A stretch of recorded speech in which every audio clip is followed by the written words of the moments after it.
Buenos días, estimados chicos. Muy buenos días, licenciado Gonzalo Bolaños. Bienvenidos, chicos, a la clase de bioquímica de la semana cuarta de la unidad 5. Espero que todos se encuentren muy bien en su casa.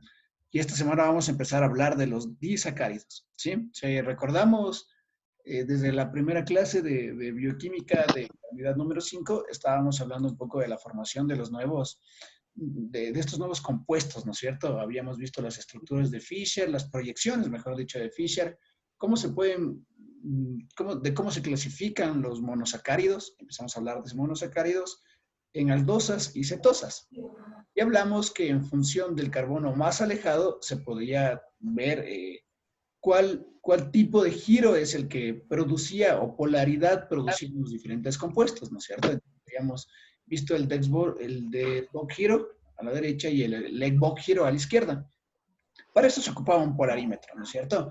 Además, habíamos visto un poco de los carbonos quirales y habíamos visto que según la cantidad de carbonos en los que se encuentran conformados los diferentes compuestos, van tomando su nombre, ¿no es cierto? Si es una aldosa, por ejemplo, treosa, pentosa, hexosa, heptosa, etcétera.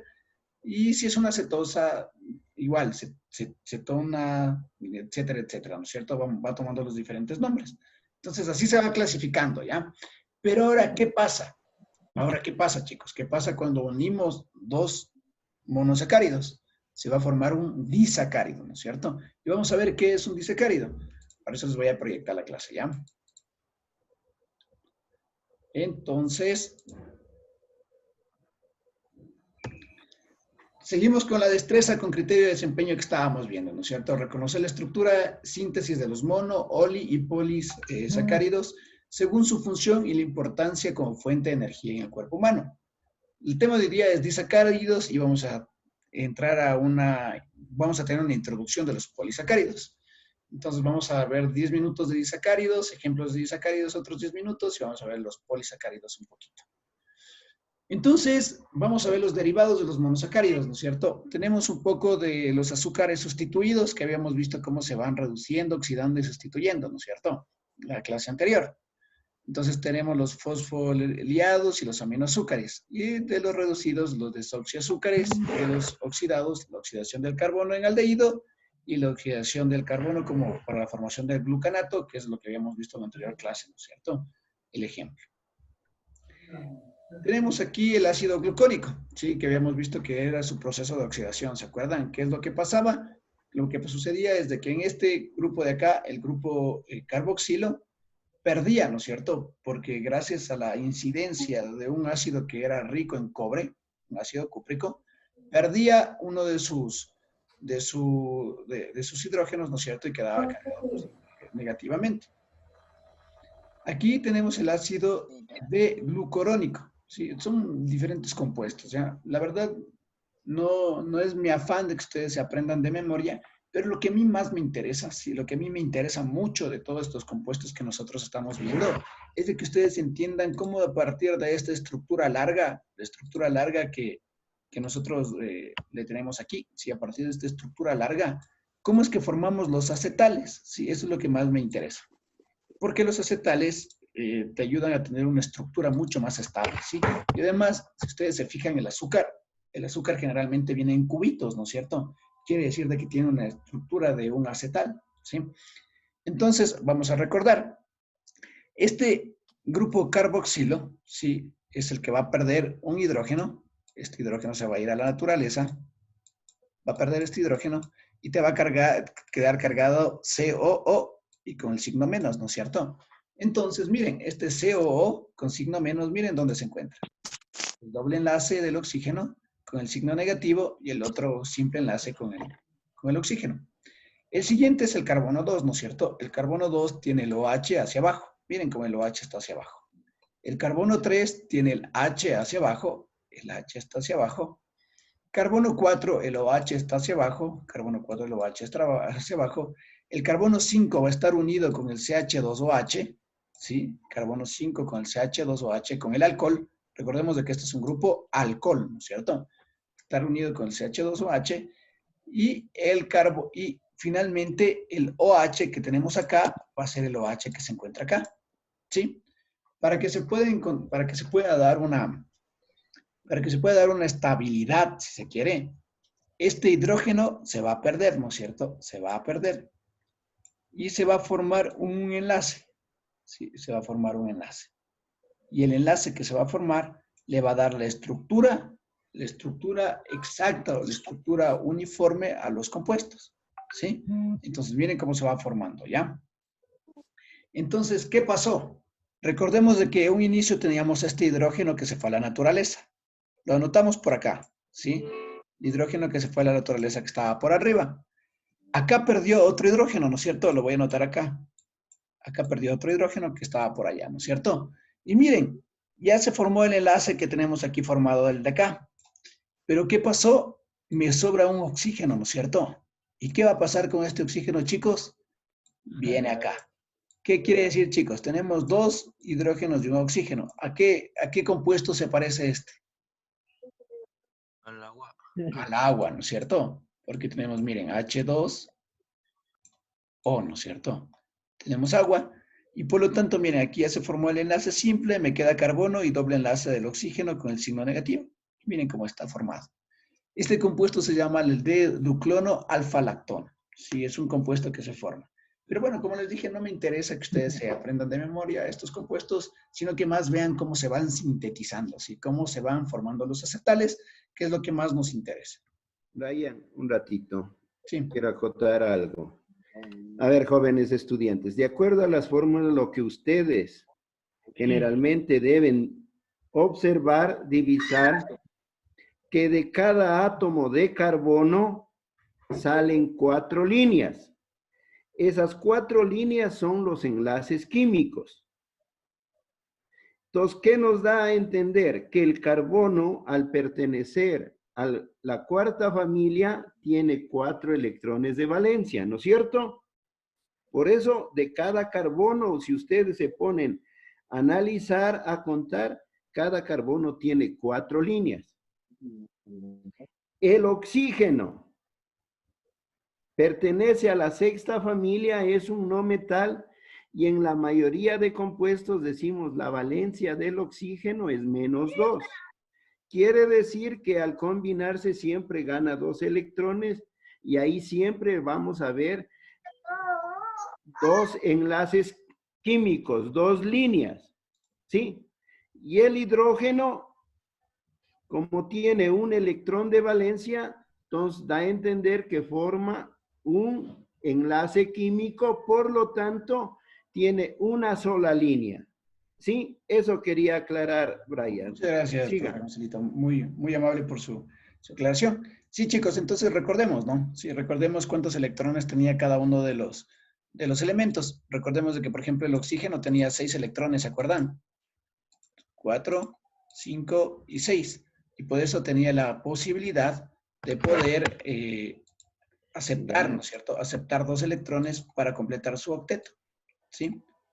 Igual recordemos de que el carbono tenía la posibilidad de recibir los 4 electrones para completar también su octeto, ¿no es cierto? Entonces recordemos de que el carbono se encontraba en la cuarta familia y por lo tanto el carbono tenía simplemente 4 electrones alrededor de su núcleo, alrededor de su elemento. Pero para que pueda completar el octeto, obviamente tenía que recibir una cantidad de electrones de manera de que se vayan formando o se vaya saturando su estructura. ¿Sí? Esa es la característica de por qué se van formando. Entonces, continuemos. Vamos a borrar esto. Bueno, ya no sé. Tenemos, por ejemplo, el ejemplo de tenemos ahora la reducción, ¿no es cierto? Habíamos hablado de la reducción, de cómo se va formando la reducción. Tenemos el sorbitol. Sorbitol se llama este compuesto. Si ustedes se fijan, ¿cuál es la característica del sorbitol? De que está formado por 2 grupos alcoholes, ¿no es cierto? Miren, si nos fijamos nosotros en el anterior compuesto, tenemos un grupo carboxilo acá arriba y tenemos un grupo alcohol acá abajo. Pero la diferencia con el sorbitol es de que tenemos dos alcoholes acá, ¿no es cierto? Bien, arriba tenemos un alcohol y abajo también tenemos otro alcohol, ¿no es cierto? Sí, abajo también tenemos otro alcohol. Por lo tanto, esa es la diferencia que tenemos entre un compuesto y el otro compuesto. Y ahora, ¿qué es lo que va a suceder? Tenemos tenemos la estructura que está primero en una línea abierta, pero después lo vamos cerrando, ¿no es cierto? Carbono 1, voy a poner el puntero nada más. Por favor. ¿Quién dice? ¿Serio? Por favor, haga silencio, ponga en silencio su micrófono. ¿Quién dice Soraya? Silencio, requieres.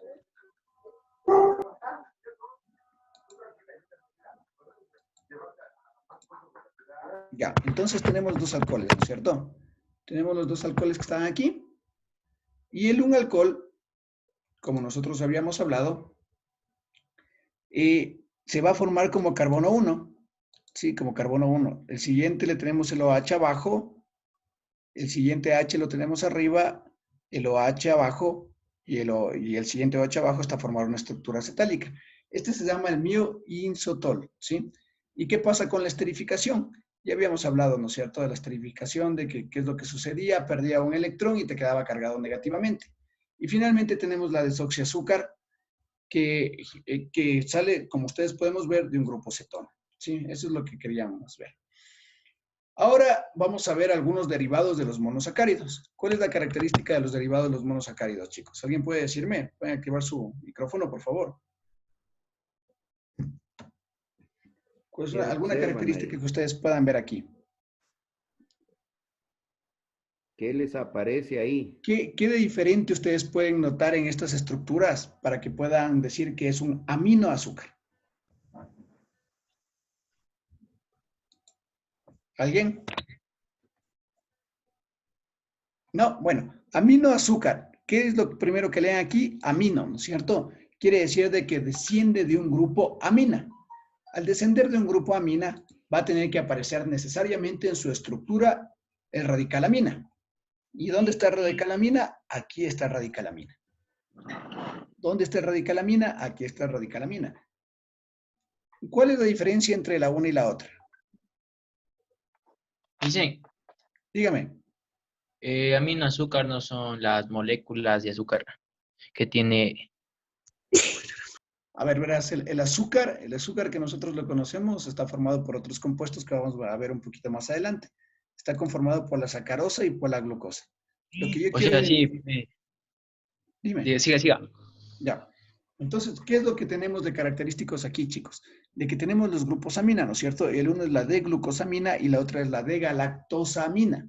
La diferencia en qué puede estar, chicos, la diferencia está en su estructura, ¿sí? Si nosotros los podemos saber en cada uno de los compuestos, vamos a identificar de que la una va a tener una característica diferente a la otra. Es decir, vamos a comenzar por acá. Carbono o H abajo, ¿no es cierto? Amina abajo. El carbono, el 1H abajo, el carbono, el OH abajo, y aquí tenemos el alcohol. Vamos a ver el otro. Carbono OH abajo está igualito a este, ¿no es cierto? Grupo amina, amina abajo, igualito, ¿no es cierto? Carbono, H abajo, está igualito. Pero miren este carbono, ¿no es cierto? Es el carbono 1, 2, 3, 4. El carbono 4, a diferencia de la glucosamina, tiene el OH arriba, ¿no es cierto? Por lo tanto, ¿qué es lo que nos va a decir? Nos va a decir de que un compuesto desciende de la glucosa y el otro compuesto desciende de la galactosa.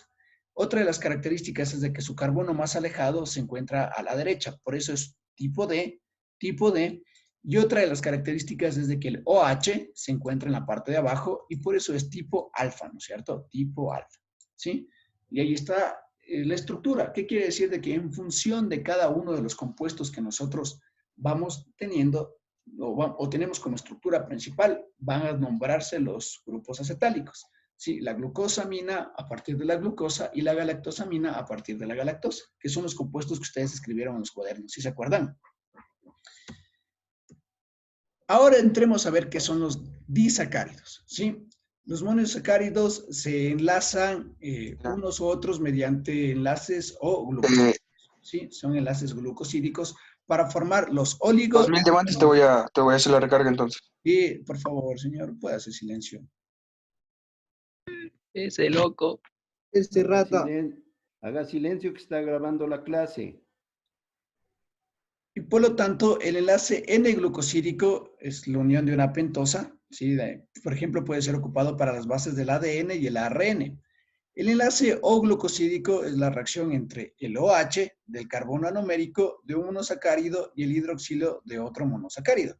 Vamos a ver, por ejemplo, cómo se forman este par de compuestos, ¿sí? Este par de compuestos que están formados, ¿por qué, chicos? El uno es la alfa de glucosa y el otro es la beta de glucosa. Es decir, que el uno es alfa, tiene el OH abajo, y el otro es beta, que tiene el OH arriba, ¿no es cierto? El carbono anomérico, ¿en dónde está? Acá está el carbono anomérico del uno y el carbono anomérico del otro está acá, ¿sí? Entonces, a partir de una hidrólisis o condensación, ¿sí? Es decir, de que le quitas los hidrógenos o le quitas los oxígenos, ¿qué es lo que va a suceder? Es de que se van a formar los enlaces O-glucosídicos, ¿sí? Se llama enlace glucosídico el enlace que se encuentra acá. ¿Y por qué se dice que es enlace tipo O? Porque está formado por un oxígeno central, ¿no es cierto? Entonces tenemos, en el primer lugar, tenemos la alfa de glucosa, que se encuentra acá como número 1, y tenemos la beta de glucosa, que se encuentra acá como número 2, ¿sí? Entonces, ¿qué es lo que va a suceder? El OH de la una se encontraba ¿en dónde? Se encontraba hacia abajo, ¿no es cierto? El OH de la una se encontraba hacia abajo. Pero ¿cuál es la característica del siguiente, chicos? De que no se está uniendo con el carbono 1 de acá, sino que se está uniendo con el grupo OH del carbono 4, ¿no es cierto? Del carbono 4. Por lo tanto, ¿qué es lo que sucedió? Sucedió de que este compuesto se perdió, si se quiere, se fue a la naturaleza y con el oxígeno del otro carbono se unió, ¿no es cierto? ¿Y qué es lo que nos va a sobrar? Nos va a sobrar un hidrógeno y un OH. Por lo tanto, lo que va a estar en la naturaleza va a ser agua, ¿no es cierto? Se va a ir a la naturaleza como agua, ¿ya? ¿Cómo se nombran estos compuestos? ¿Cómo se nombran estos compuestos, chicos? Se nombran como O, porque O es el tipo de enlace que se formó, el enlace tipo O, que es el de acá. El primer compuesto con su nombre entero, alfa de glucopiranosa, ¿sí? Recordemos de que las aldosas se llamaban piranosas cuando se formaban sus enlaces, sus compuestos hemiacetálicos, ¿no es cierto? Nosotros anotamos entre paréntesis el nombre en qué carbonos se dio la unión. El carbono que se dio la unión en el 1 es en el carbono 1, ¿no es cierto? Y le pones una flecha y el carbono en el que se dio la siguiente unión es en el número 4, ¿verdad? Entonces, ¿qué tipo de unión será? Será unión tipo 1,4. Lo siguiente es anotar completamente el nombre del siguiente compuesto. El siguiente compuesto es beta, la D, ¿sí? Beta D. Y el nombre del compuesto, pero como una piranosa, porque ya está cerrado, ¿no es cierto? Glucopiranosa, ¿sí? Como una glucopiranosa. Entonces, todo este compuesto que nosotros acabamos de formar se llama O, por el tipo de enlace, alfa D glucopiranosil, 1-4, porque es los carbonos que intervinieron para llegar a este compuesto, beta, porque beta es el otro compuesto porque tiene el OH arriba, D, porque sabemos de que el carbono anomérico más lejano te da si es tipo D o tipo L, glucopiranosa, ¿sí? ¿Dudas hasta ahí, chicos? ¿Pueden activar sus micrófonos? No. ¿Alguna duda? No, listo. ¿Seguro? ¿Sí está claro esto, chicos? Sí. Ya, perfecto. Sigamos entonces, ¿ya? Voy a borrarle esto. Voy a borrarle estito. Ya, perfecto. ¿Ya? Entonces aquí podemos ver cómo se formó con un poquito más de tamaño, ¿no es cierto? Ahora tenemos otros ejemplos de los disacáridos. Sí, por ejemplo, tenemos los 3 disacáridos más importantes. El uno es la maltosa. La maltosa se produce gracias a la hidrólisis del almidón. Sí, el almidón es lo que tienen muchos compuestos, por ejemplo, las papas. ¿Sí? Este es muy utilizado puesto que ustedes han de haber escuchado que comer mucha papa te puede engordar, etcétera. Entonces, así se produce la síntesis de los diferentes compuestos, ¿sí? La siguiente es la lactosa. La lactosa es un disacárido de la leche, ¿no es cierto? Que sale de la galactosa y tiene la característica de permitirte tener una gran cantidad de energía. Y la siguiente es una de las más utilizadas que se llama la sacarosa. y la sacarosa es el azúcar de la mesa que nosotros generalmente tomamos. ¿Cómo se producen estas síntesis de estos compuestos, chicos? La una está formado por glucosa, si se fijan, glucosa. Y la otra está formada también por una glucosa, pero con un tipo beta, ¿no es cierto? Si nos fijamos, tenemos un tipo alfa, Y un el tipo otro beta y la unión 1,4. La lactosa está conformado por galactosa, ¿sí? La galactosa unida con la glucosa con enlaces tipo beta, ¿sí? Con enlaces tipo beta, los dos son tipo beta, y su unión se da en el carbono 1 y 4, ¿sí? 1 y 4. Y tenemos la sacarosa. La característica fundamental de la sacarosa, quiero que me pongan atención en esto, es de que está formado el 1 por glucosa, ¿sí? Miren cuántos carbonos tiene. 1, 2, 3, 4, 5 y 6 carbonos. La glucosa tiene 6 carbonos. Y la fructosa, pero la característica es que la fructosa solo tiene 5 carbonos, ¿no es cierto? Entonces, vamos a contar cuántos tiene. 1, 2, 3, 4, 5, ¿no es cierto? Entonces, muchachos, vamos a fijarnos en esta característica de acá. Esto nos hacía conocer como que era una acetona, ¿no es cierto? Entonces, vamos a nombrarle. Primero es un enlace tipo O. Sale de la alfa de glucosa, ¿no es cierto? Pero miren en qué carbono se está dando el enlace. Se está dando en el carbono 1 y en el carbono 2. El siguiente compuesto tiene tipo B, es decir, que tiene hacia arriba sus compuestos. D, porque es el carbono más lejano, y es una furanosa, ¿no es cierto? Es fructofuranósico, ¿sí? Entonces el uno es una glucopiranosa, que es de un aldehído, y el otro es una furanosa, que es de una cetona, ¿sí? Por eso tenemos esta forma de su compuesto. Es muy importante que nosotros identifiquemos estos 3 disacáridos porque son los más importantes, ¿sí? Es los más relevantes que trataremos a lo largo de nuestra vida. Y bueno, y vamos a terminar con esta diapositiva con la que quiero darles a entender de que generalmente no se quedan o no es así de sencillo de que los compuestos polisacáridos son unión de simples monosacáridos, sino de que es una estructura y una síntesis de un montón de enlaces glucosídicos que tienen la finalidad de permitir de que se forme una cadena súper grande. Y después ya vamos a entrar un poquito de grasas y lípidos, en donde vamos a ver de que son estructuras súper complejas y ahí vas a ver tu saturación. Y además las hormonas que generalmente tenemos en nuestro cuerpo no son tan sencillas, quiere decir de que tienen una característica principal para que puedan reaccionar y puedan unirse a las enzimas de nuestros cuerpos, ¿sí? Entonces, miren, por ejemplo, aquí tenemos el ejemplo de la lactosa, ¿sí? Acá tenemos también el otro ejemplo de la gensiobiosa, ¿sí? Acá tenemos el ejemplo de la sacarosa, que es la que nosotros ocupamos en la mesa, ¿sí? Entonces aquí está el tipo de enlace que se tiene y una forma un poco más didáctica para que ustedes la puedan ver.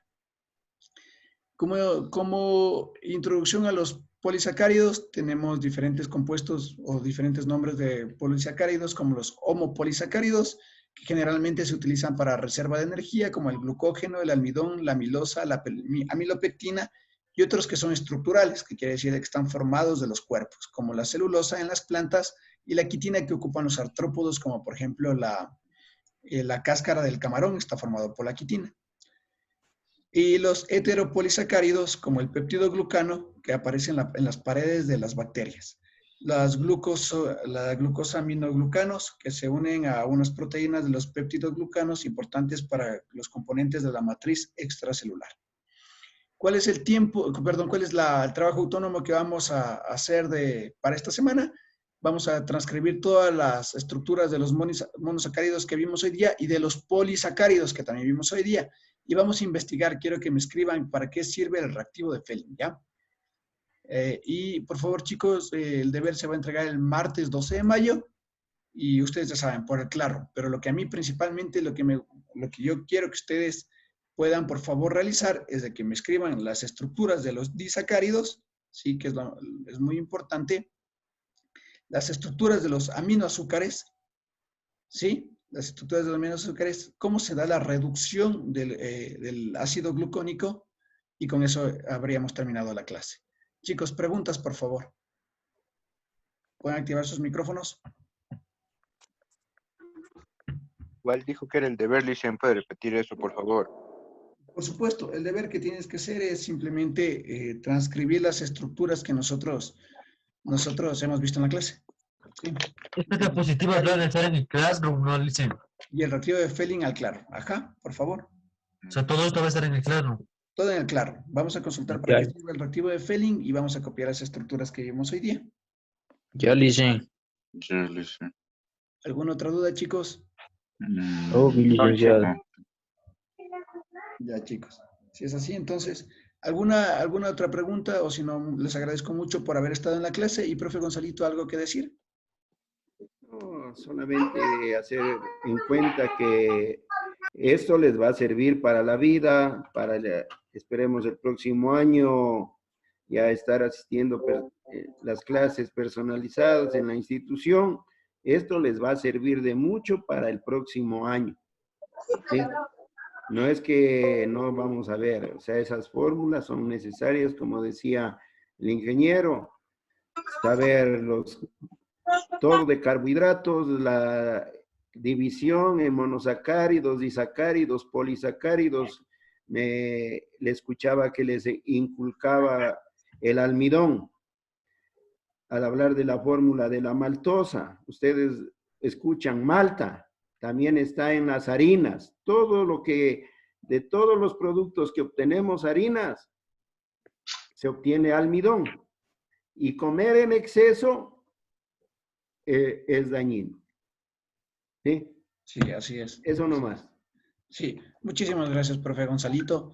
Entonces, como ya vamos viendo, ya se va volviendo un poco más compleja las estructuras, ¿no es cierto? Partimos de una estructura de un monosacárido y a partir de enlaces o glucosídicos vamos a tener disacáridos y luego vamos a ver cómo tenemos polisacáridos. ¿Por qué es importante estudiar los disacáridos? Porque existen unos disacáridos súper importantes en la síntesis de nuestros cuerpos, ¿no es cierto? Como habíamos visto, la glucosa, perdón, la sacarosa, ¿no es cierto? Que nosotros la consumimos a diario, ¿sí? A diario.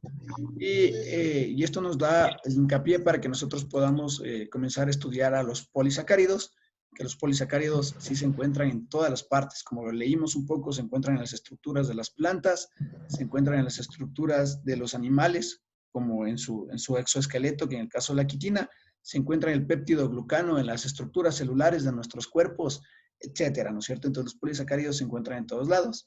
Y finalmente los lípidos, que los lípidos son ocupados como aceites, podemos consumir los lípidos, se consumen los aceites y podemos ver los aceites saturados, insaturados, etcétera.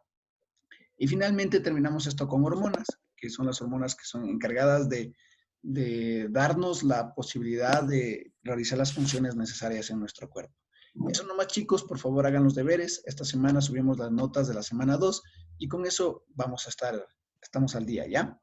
Les mando un abrazo en su casa y cualquier duda, por favor, me escribe. Que tengan un buen día. Hasta luego.